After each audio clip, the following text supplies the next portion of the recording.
Good morning friends. आपका हमारे YouTube channel ASP teacher पे स्वागत है।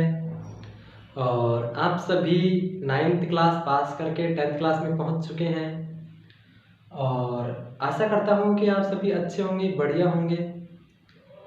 अब आप जब 10th क्लास में पहुंच ही चुके हैं तो अपनी पढ़ाई भी शुरू कर दीजिए। ये मत सोचिए कि हमारी गर्मियों की छुट्टी आई हैं तो हम इनमें मज़े करेंगे। देखिए, जुलाई तक के जब तक आपकी स्कूल खुलती हैं उससे पहले आप बहुत कुछ सीख सकते हैं यहाँ से। और हम आपको जो विज्ञान है यानी साइंस के चैप्टर फर्स्ट पे बातें करेंगे, यहाँ पे वो पढ़ाएंगे कि क्या आपके पहले चैप्टर में है और क्या हमें पढ़ना है। देखिए, शुरू कर लेते हैं हम कि रासायनिक अभिक्रिया एवं समीकरण। सबसे पहले हम बात कर लेते हैं कि रासायनिक अभिक्रिया क्या होती है। किस पे बात कर लेते हैं यहाँ पे? रासायनिक अभिक्रिया होती है। रासायनिक अभिक्रिया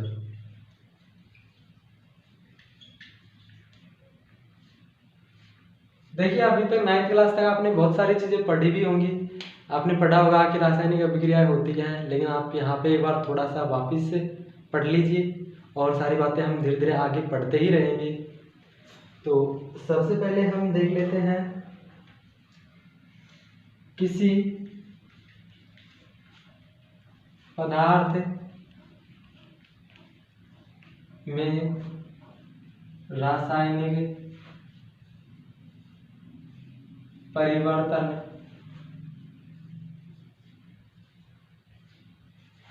होते हैं उन्हें हम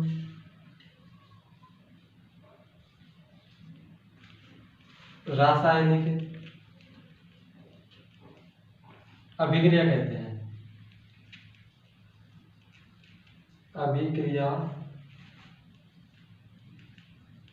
कहते हैं यानी अगर कोई भी पदार्थ है उसमें रासायनिक परिवर्तन हो रहे हो तो हम क्या कहेंगे कि यहाँ पे रासायनिक अभिक्रिया हुई है। ठीक है, उसके बाद में हम आगे बात कर लेते हैं रासायनिक समीकरणों की। देखिए,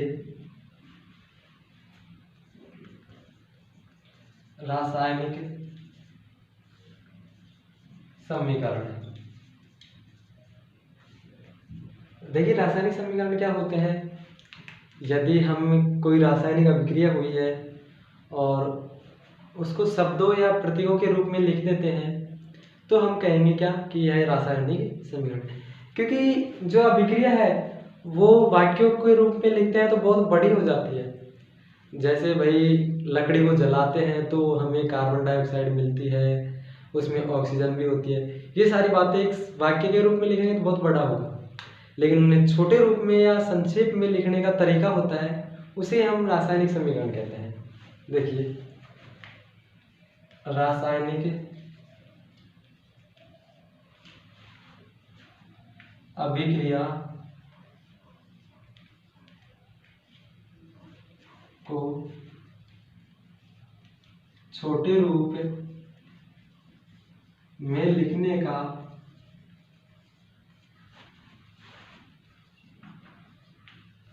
तरीका अर्थात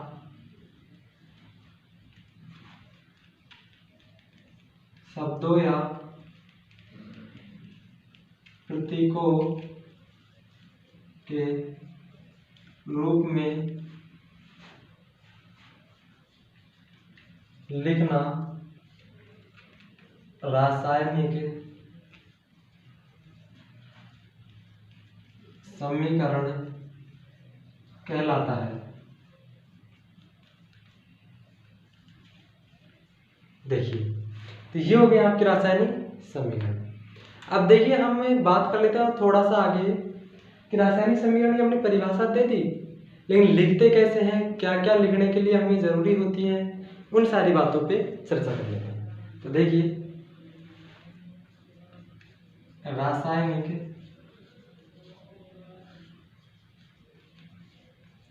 समीकरण लिखने का तरीका। सबसे पहले हम रासायनिक समीकरण हैं उनकी लिखने की बातें कर लेते हैं, किस तरीके से हमें लिखना है। तो हम यहाँ पे बात करने वाले हैं कि जब रासायनिक अभिक्रिया लिखेंगे तो अभिक्रिया में भाग लेने वाले पदार्थ होते हैं, उन्हें हम अभिकारक कहते हैं।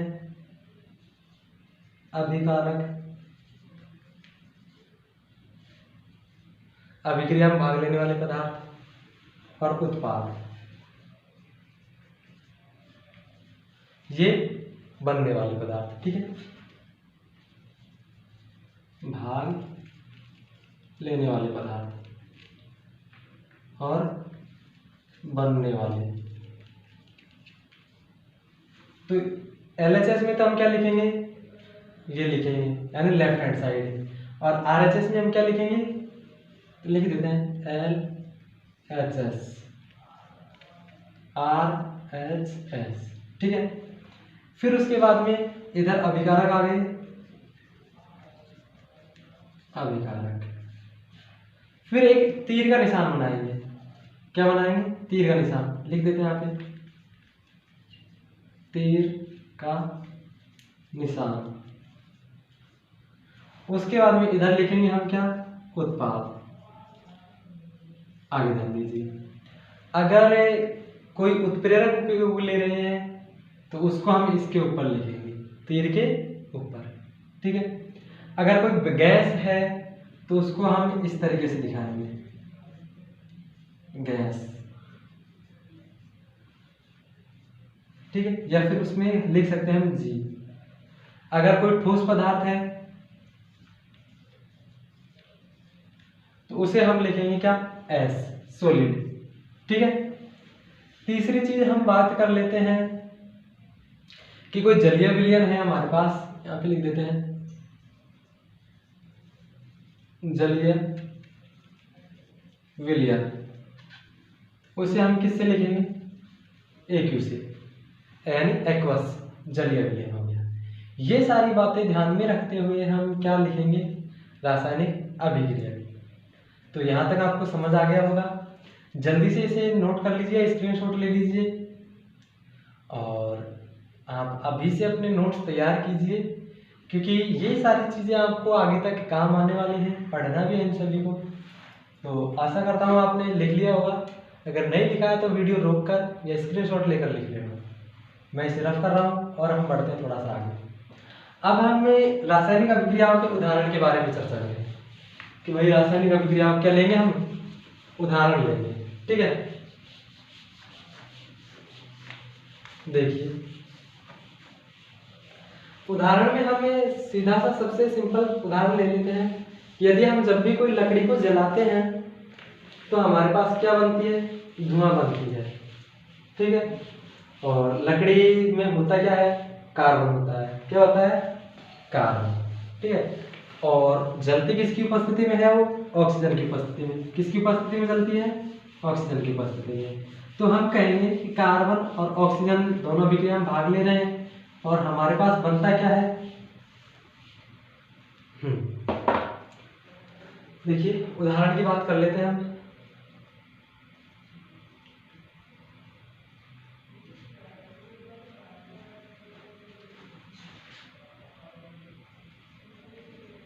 कार्बन प्लस ऑक्सीजन,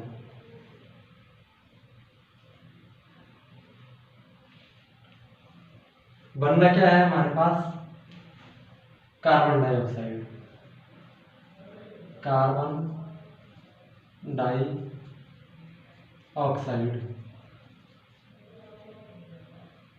नीचे लिख देते हैं इसे। देखिए यानी कार्बन और ऑक्सीजन ने भाग लिया, ये तो हमारे क्या हो गए, उत्पाद हो गए, वो अभिकारक। अभिकारक, ठीक है, और ये हमारा हो गया क्या, उत्पाद। देखिए कार्बन और ऑक्सीजन भाग लेकर क्या बना रहे हैं, कार्बन डाइऑक्साइड यानी उत्पाद बना रहे हैं। अगली चीज ध्यान दीजिए, अगर हम इसे शब्दों के रूप में लिखते हैं तो ये हो जाती है हमारी शब्द समीकरण।